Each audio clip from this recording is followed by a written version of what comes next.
هنبتدي بالمحاضرات. المحاضرة اللي معانا دلوقتي محاضرة مهمة جدا، هيكون فيها كلام كتير عن إحصائيات معلومات بتهم كل أصحاب الأعمال وخاصة طبعا قطاع السياحة والفنادق.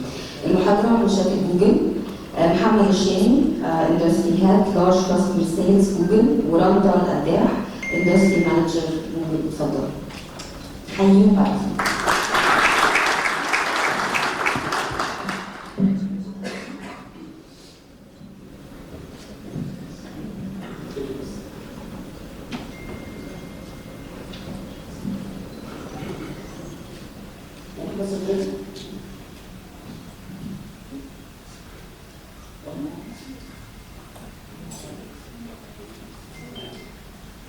Everybody, thank you so much for having us. Mr. Adil, City Agent, thank you so much for having us.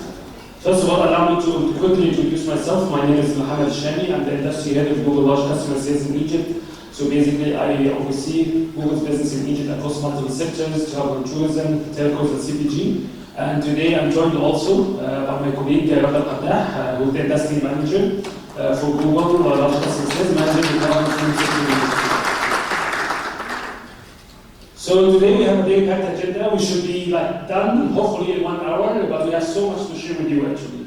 So we will start by sharing with you a very interesting study that we have done recently with the Deloitte Consulting that talks about the next generation travelers and destinations and how we see travel in the next actually 20 to 30 years.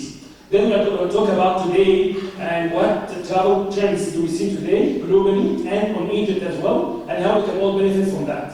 And third, we are going to finish by talking a bit about how we can actually promote our travel content in a more digital world actually, because digital right now is everything, right? So we are going to share with you a few insights and a few recommendations on how you can have a very strong digital footprint for your business and for your travel industry. Now let's talk about the next generation travels and destinations. And let's first say that with Google, actually, we offer most of our users a very strong experience across all the travel touch points. Because through Google, actually, travelers can use Google Search, YouTube, all of our products to make an informed decision about what they want to do and where they want to go. And at the same time, this information and this partnership is very useful also for all of our partners. And our partners, we mean the destination marketing organizations, the hotels, all of the travel agencies who can benefit a lot from all of Google services and all of Google Insights to drive a very strong ROAS and return on investment for the travel business. Now the study that we are going to talk about today, which we have done with Deloitte, talks about the vision for the travel by 2040. So we're going to do a bit of a zoom out so we can understand actually where do we see travel over the next few years. And we're going to do a bit of a zoom in as well on a few destinations that we think are going to be rising big time over the next few years. And then we talk about the implications of that in your business and in your industry.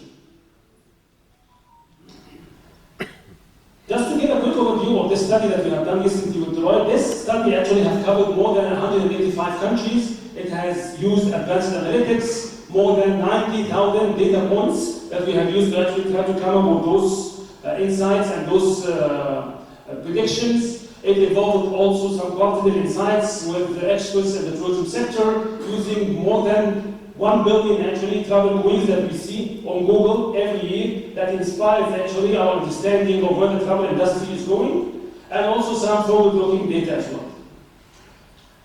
High level, we see a very strong correlation between the growth of outbound travel and the growth of the middle class. What do we mean by this? That any country that expects to see a growth in its middle class is expected to export more tourism moving forward. Yeah? And we have seen this, these two lines actually always come together. That whenever there is a growth in the middle class of a country, there is always a growth of the outbound travels. And India, for example, is a very good example of that. The growth of the middle class in India has allowed a very strong growth of outbound travels from India. There is also a very interesting statistic that we have seen historically, that the global inbound arrivals doubles almost every 15 years. So in 1975, there was almost 200 million inbound travels.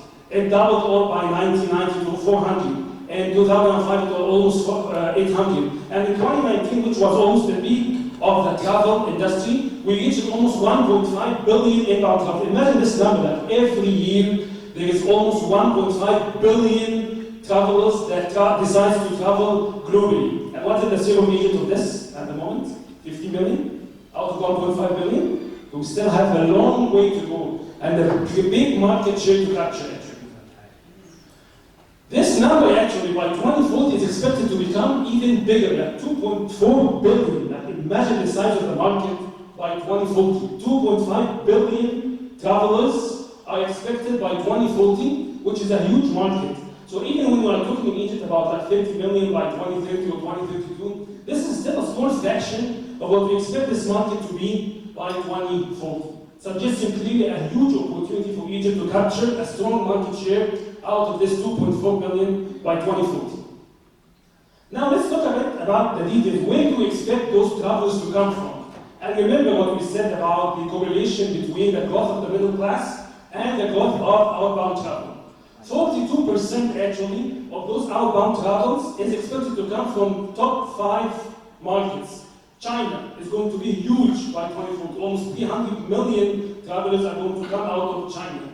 The United States will continue to be a strong powerhouse in the global travel market with 260 million. UK almost 140 million. And now a new big source market coming in play, India. Expected to export almost 145 million travelers. And Germany will continue to be a very strong powerhouse as well with almost 140 million. So these 5 markets together represent almost 42% of the global travel by 2040. There will be also new rises as well. We are talking about markets, this was very surprising to me, like Pakistan, for example, will be one of the top 15 markets by 2040. In terms of exporting, of course, it was not a destination, but as a source market. Brazil is expected to have almost 30 million outbound travels by that time. Saudi Arabia, the growth of the middle class and the growth, of course, of the economy of Saudi is expected to generate almost 80 million travelers from Saudi by 2040. Indonesia as well, Mexico. All of these, like rising new destinations, will represent almost 7%. However, as we mentioned, 42% of the global travel will continue to come from these top 5 markets globally. And of course, to be completely honest, Egypt has a reasonable footprint in at least 2 of these markets. We are talking about UK and Germany, where we have a reasonable footprint. But of course, we need to double down on some of these new markets, specifically China and India. Now let's look at the top 5 destinations where we expect this new travel to come to. Yeah? So the top 5 destinations that we expect to see in 2040 is Spain will continue to be a very strong destination market favored by the travelers by that time. Almost 110 million people are expected to visit Spain by 2040, followed by France, almost 105, the United States 100 million, China 90 million, and Mexico 90 million tourists are expected to visit Mexico by 2040. And also, some of the top risers or the top new markets, Saudi Arabia is doing a huge activity in terms of trying to position itself as a very strong destination. And this study suggests that by 2040, Saudi Arabia might receive almost 80 million tourists by 2040. Indonesia as well is expected to get almost 40 million, and the United Arab Emirates is expected to have 40 million tourists. Unfortunately, when we did the numbers, as the trend stands at the moment, Egypt does not show in this number at all, at least for now. Now let's talk about those destinations. This study suggests that almost 45% of the global travels will concentrate in 40 destination clusters. Yeah? The Mediterranean will continue to be a very strong destination for the travelers. We are talking about the wide climate, natural resources, the cultural heritage. However, its share in terms of the global travel will go down. So in 2019 it was almost 24%. It will continue to go to almost 480 million trips, but it will represent less of a share than what it represents in 2019. Southeast Asia will continue to grow as well. We are talking about diversity and breathtaking landscapes. Will grow from 9% of the global share to almost 11%. The Northern Middle East, and this is where Egypt falls in this bucket as well, this includes Egypt, is expected to almost double insights from 4% in 2019 to 7%, and this is unfortunately, I don't have to say unfortunately, but the growth is mainly coming from countries like Saudi Arabia and UAE. It's not necessarily coming from Egypt. The Caribbean as well will continue to grow as well from a 5% market share to almost 6% market share by 2040. Now let's do a bit of a zoom in on a few statistics. And let's talk about the rise of the informed users, right? Right now, users actually have access to tremendous volume of data, and they can find it very easily, either on Google or on other platforms, that tells them exactly what do they expect whenever they visit a destination, what do they do, and we see this super clearly on Google as well. There's a huge growth in terms of the searches that travelers do on Google before they decide where they want to go and what do they want to do, actually.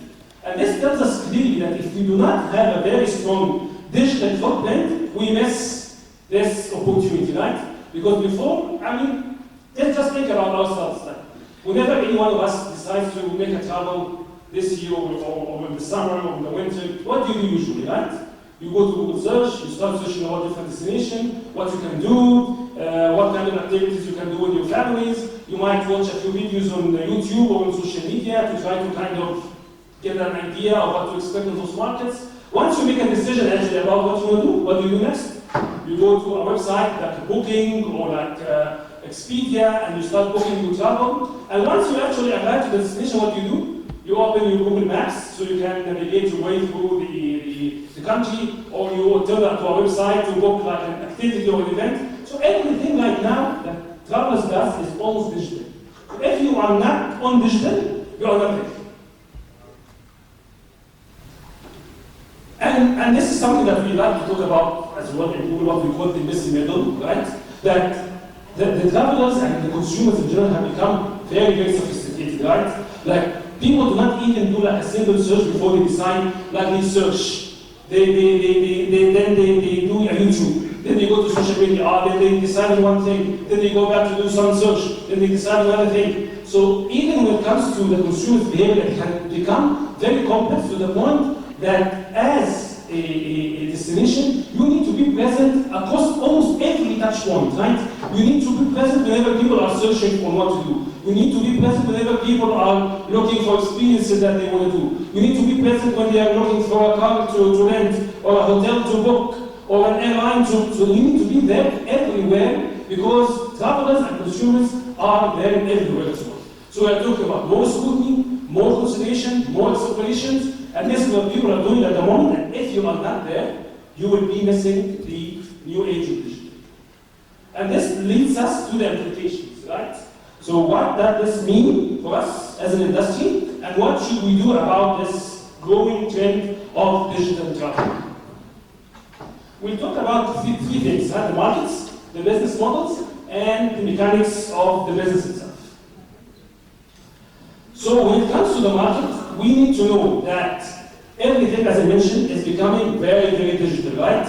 And the digital tsunami is there. And your actually marketing activities and your marketing strategy must include a very strong digital element, otherwise you will miss where the travelers are. And also there are some trends that we see recently as well regarding the corporate responsibility. There is this growing trend of focus on sustainability and whether your destination is sustainable, whether your hotel is sustainable as well. So trying also to focus on this will allow you also to capture a very strong market share out of those travelers who are very much interested in that and who thinks that sustainability and having a sustainable footprint is very important in their decision making. Now let's talk about your business model. What the traveler expects today is very huge and big flexibility in terms of their choices, right? And I think one of the speakers at the beginning mentioned the fact that everyone is expecting what we call hyper-personalization, right? Whenever you come to a hotel, I do not expect to be treated the same as everyone else, right? Maybe I have kids like 4, so I have certain preferences. I need to have a playground. I need to have certain activities for my kids that should be included in my package. I like, for example, nightlife, so I need to make sure that nightlife is included in my package as well. So people expect hyper-personalization. People do not expect the same thing from everyone, right? People expect their experience to be very personalized. And not just the experience, even the marketing itself. Like right now, whenever we are talking about marketing at Google, we are telling our customers, you cannot have the same ad for everyone, right? Your ad needs to be super personalized based on what we expect this person to like and to love, right? And as such, here comes, of course, the power of the AI, right? Because the AI can generate hundreds and hundreds of thousands of different iterations of creatives and videos, and each creative will address a certain need for each one of the travelers, right? The same thing applies to the experiences as well. You cannot give everyone the same thing. But you need to make your product hyper-personalized so that it talks exactly to the exact needs of every single traveler.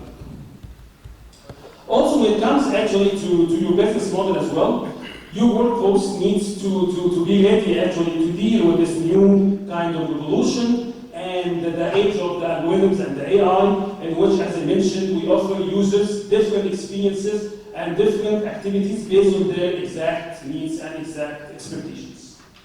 For that, I'll stop here and then I hand over to my colleague Randa, who are going to walk us through the travel trends that we have seen recently and in Egypt as well.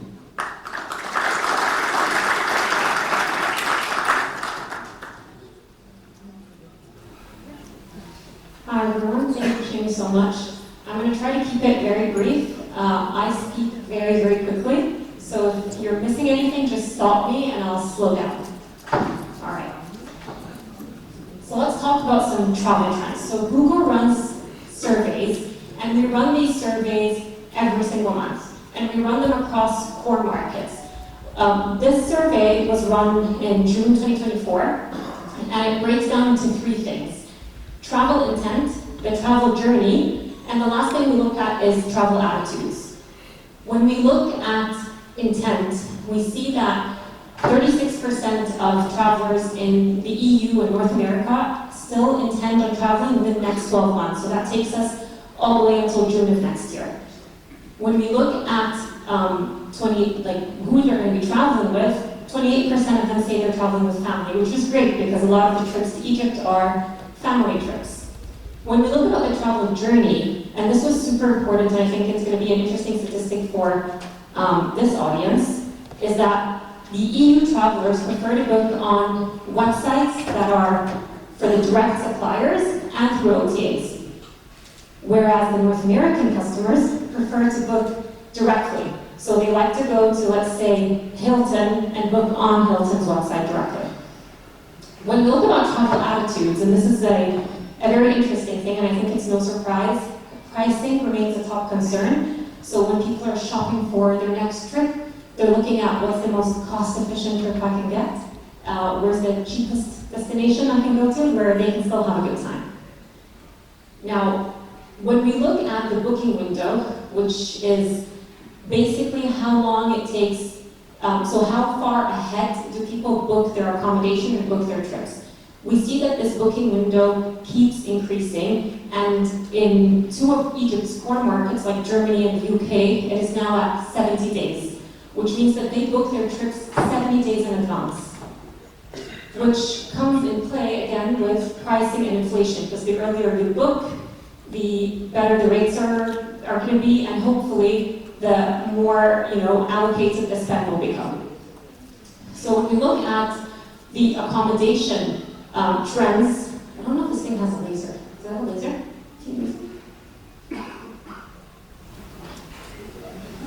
Sorry. Okay, so there's no laser. 45 days in 2022, that was the booking window. And it went to 53 days, and now we're at 70 days. So it's a new high. When we look at, bringing it a little bit closer, so when we look at outbound markets, so outbound markets in 2024 has been at a decline. Globally, we're at a 3% decline for global travel.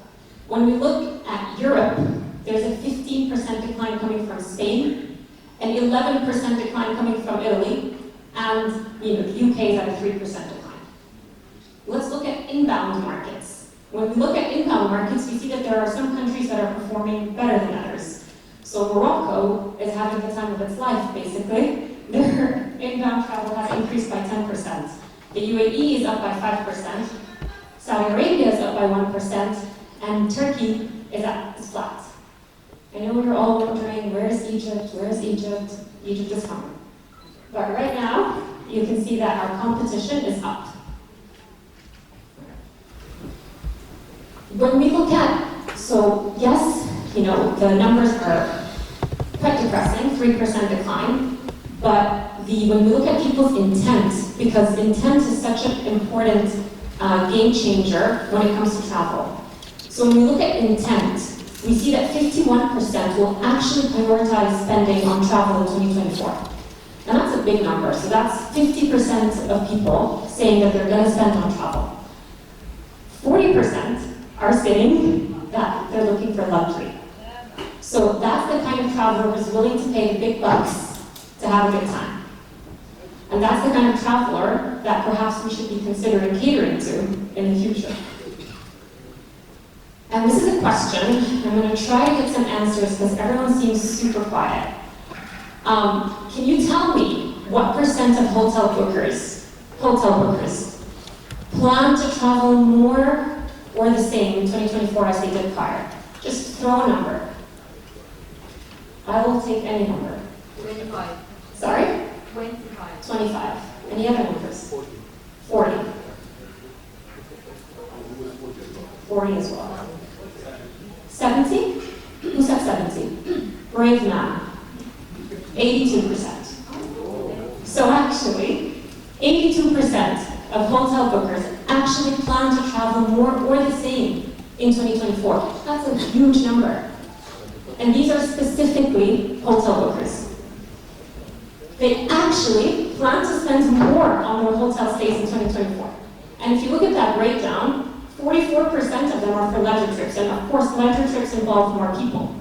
Right? So you're going to have family, you're going to have friends, etc. Right. Now, hotel bookers, and this is not advertising because Google doesn't need to advertise for itself, but hotel bookers rely on online resources more than anything when it comes to their accommodation. You saw the messy middle that Shani shared, and that's what consumers do. They continuously go through the process. They research a lot. 67% of them go to Google. And that's why it's so important to be active on search, because that's where consumers are getting their inspo from. And then you have the rest of the statistics there with YouTube at 31%. It's very interesting to look at hotel query growth. So, is everyone familiar with the terminology query? Okay, so a query is basically what we at Google refer to as a search. So every individual search for us is a search query. All right?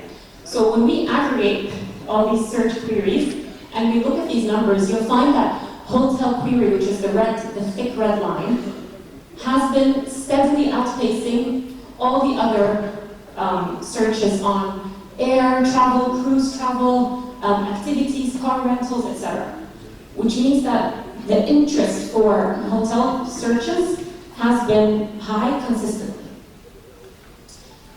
Which, when we dig a little bit deeper, we'll see that actually, when people start their research process, that 67% of the people who are researching, 77% of them don't actually have anything in mind. So they haven't actually decided on their hotel. They're just searching. So your presence online is super important because then you can help them make a decision. Hopefully they land on your hotel. When we look at what people are searching for, actually, only 5% of them are searching by brand. So only 5% of them are going online saying, show me Steigenberger. So Steigenberger Tahrir. Which means that people are open to exploring new options. So actually 75% of travelers are saying that they want to consider more options than before. So they want to look at what's available. And again, keep in mind, when we were talking about traveler attitudes, and we said that people are very price conscious. So now they're looking at more options. Value and location. So when people are searching, they prioritize looking at value, again, inflation, pricing, but also location. They want to make sure that they're staying in the right area. When we look at, people are searching for properties in 1 to 3 stars, they're looking at value for money, right? When people are looking at 4 and 5-star hotels, comfort, services that they offer. So it's a totally different clientele, which I'm sure this is something you're totally aware of. The very interesting statistic is loyalty programs. So actually, among all of the respondents that were asked in the survey, 83% of them said that they would prefer to stay in a hotel where they're part of a loyalty program. And among those respondents, 88% of them have already done or experienced a loyalty program or were members in a loyalty program. Very interestingly, that, now we have so many options. We have Airbnb, we have B&Bs, do we even have hostels in Egypt? I'm not even sure. But when you go abroad, you have hostels, right? The cheapies for the poor people, right? And then you have rentals. You can basically go on websites like, I don't know, I'll call a map and just book an apartment to stay in, right? When you look at these travel queries, 32% of people who have normally booked hotels don't really consider anything else. So they don't even look at all these other options. They just stick with what they know and they stick to hotels. And the very interesting thing is, if we look at these different colors, this is basically the time that people spent on research. So you see that 15% of people spent about 1 to 2 weeks, and 23% of people spent less than a week. So they go on Google, they research, they do their math, they pick a place, they're done. Then they start researching other things like activities or things to do, etc. Speaking of activities, is basically exploration apps. So there's a huge hype now when we look at our travel queries about people wanting to do different things, like go on hikes or get your guide, which is I'm sure you're familiar with. So destination activity queries are actually up by 24% year over year. So it's a real opportunity for a country like Egypt because we have a gem and a wealth of activities to do that I'm sure not a lot of people are aware of. The interesting thing is, remember when we said, should I do quizzes or no? I'll be nice. There was a number I said earlier about the percentage of people who are interested in luxury travel. 40%. I'm very happy, 44%. Good job. So if we actually remember that number and we look here, this is the first graph is the demand for 1 to 3 star hotels, and the second graph is the demand for 4 and 5 star hotels. 28% growth on the 4 and 5 star hotels versus the 1 and 3. So again, luxury is becoming more prominent for the travelers while still thinking about value for money and pricing, etc. All right, I'm going to skim through this part very quickly, but basically, the top keyword when we looked at the hotel category in terms of search queries was hotel near me, or hotels near me. And that's such a generic term because actually hotels near me can mean so many different things. So it can mean a hotel type, it can mean price points. You can combine hotel near me with all the different things. Amenities that this hotel features, etc. So people search for hotels near me that have, hotels near me that are. Does that make sense? The very interesting is that we look at these are the clicks that actually the ads. So we have hotel ads at Google, and these are the clicks that took place on these hotel ads for a check-in period between the 20th of December and the 31st of December. 50% of those clicks happened in the last 3 weeks, which means that there are last-minute travelers that are still looking for opportunities right before they book their trip. The 170 days that we spoke about. Yeah. All right, you guys were probably wondering if we're ever going to bring it home to Egypt, and here we are, Egypt. Buckle up. All right. If we look at Egypt in 2023, Egypt actually saw a 20% increase in the travel search queries. Again, travel search queries means that all the results of people around the world who are ever searching for anything related to travel to Egypt. When we look at the growth by quarter, we see that it's a healthy growth relatively, of course, with Q4 impacted by the situation in the region and the ongoing war. When we look at where these search queries are coming from, we see that, no surprise, our top markets Germany, UK, Italy, US, France, Poland, etc. These are where the majority of the search queries are coming from, with a healthy growth year over year. And then when we look at how we fare against competition, so how's Turkey doing, how's Greece doing, how's Morocco doing, we see that we're actually not bad at all. We were doing very well, gaining share across most of our core markets. It becomes a very different picture when we look at 2024. When we look at 2024, we've actually been a relatively silent market, so we haven't really been outspoken in saying, come to Egypt, visit Egypt, we have all these wonderful things to show you. And so our numbers have declined. So we have dropped in our travel search queries by 2% year to date.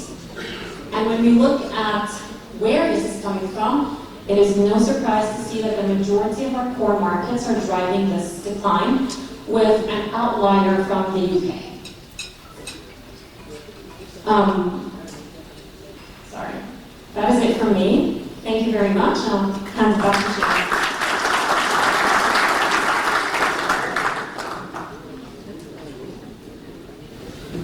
Thank you so much, Yolanda. So let's talk about how do we reverse this size. We are not happy with the decline. We want us to go. So how can we go actually? That's what we'll try to answer in this section.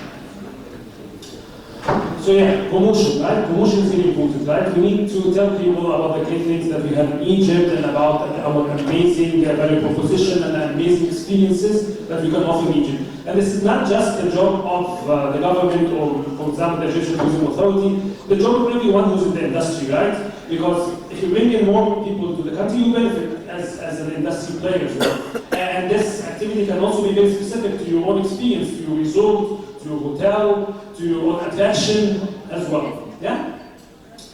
As we mentioned repeatedly throughout this presentation, we are saying that digital is more important than ever for every single generation that is looking to travel globally, right? And we are saying that travelers expect easy access to information and personalized interactions at every single stage. We spoke a lot about this, right? We said that people do not expect the same experience for everyone. Like Gen Z might have different expectations from family vacations, from adventure explorers. So you need to make sure that your message and your marketing activity caters for every different experience and for every different consumer segment, right? And through Google Ads, and this is not, to be completely honest, this is not something that we are trying to advertise here, but as I mentioned, like Google is present at every single touch point across the travel journey, right? So if you are a hotel, for example, you need to make sure that you have property promotion ads, you have booking links, you have travel feeds and the search ads, and more, to make sure that whenever travelers are searching for a certain experience regarding your hotel, or regarding your resort, or regarding your business, they can find you on Google, right? Things to do as well, and this is mostly probably addressed to the Egyptian Tourism Authority and to the destination marketing organizations, that you need to advertise different experiences about the country, so that when people search about what they can do in Egypt and so on and so forth, they come up with a very strong content that attracts them to come to the country as well. Yeah?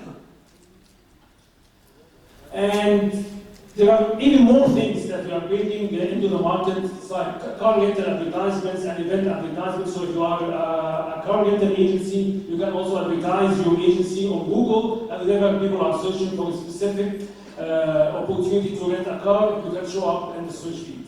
And these are like different examples of different advertisements that you can expect to see on Google. And the beauty of this stuff is that it is directly from your feed, right? So for example, let's say you are a hotel and you have different experiences. You have something for the families, you have something for the adventurers, you have something for the singles as well. And you have all of these things on your website. So you don't even need to create the advertisement yourself. The system will read from the different feeds that you have. And if someone, for example, is searching for what can I do with my kids on this hotel, for example.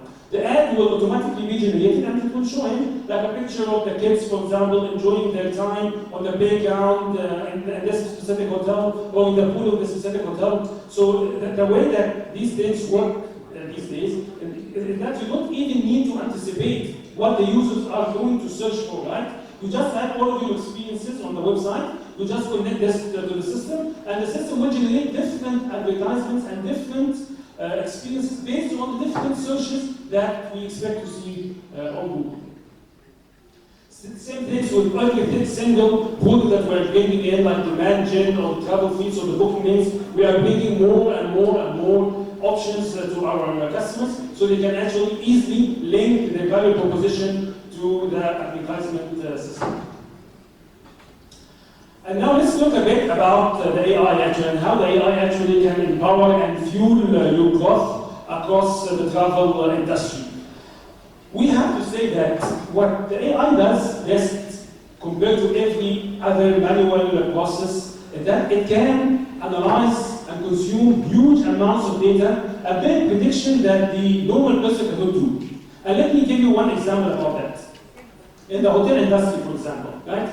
We talked a lot about personalization, right? And we said that your ads need to be personalized and you need to kind of target different types of consumers. It's really hard for you to do this manually, right? You might say, oh, my hotel is mostly family-friendly hotel, so I try to focus more on this particular customer segments, and I try to focus my advertisement around this. Yeah, okay, that's a good approach to follow. But if you use the AI actually, and if you just feed the AI with all the different experiences that you have, with different types of advertisement, the AI will surprise you actually. It might be able to find consumer segments that you never thought would be interested in your hotel. And it targets those people, and it plans to convert them so they can come and book on your hotel. And if we are talking about personalization at scale as well, someone with kids is different from someone who's single, so trying to develop different ads and different experiences for everyone is very hard. But the AI can do all of this, and it can do it on the spot as well. If through the machine learning and the testing, the AI finds out, for example, that there is a certain segment that is showing very strong interest in your resort or in your travel experience, it will automatically start to load a lot of ads to this specific consumer segment, try to push them to come to your resort, and ultimately they will convert. But this is very hard to do manually, and the best way to do it is to make sure that you can put the AI to work for you, right? It will deliver, as I mentioned, a seamless ad experiences. It will allow you to generate the ads with its own different ads with different experiences for different consumer segments. It will allow you to track and measure your performance very accurately, and it will allow you to keep optimizing your value and keep adjusting your bets and your marketing activity to make sure you can maximize the return on investment. And as I mentioned, you can do this across the entire funnel of Google, whether we are talking about travel ads, whether we are talking about products that drives conversions at Performance Max, or demand gen or search. This AI technology is right now available at every single touch point at Google and at every single ad type that Google offers.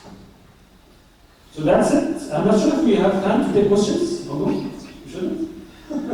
Okay, thank you so much for having us. I hope this was useful.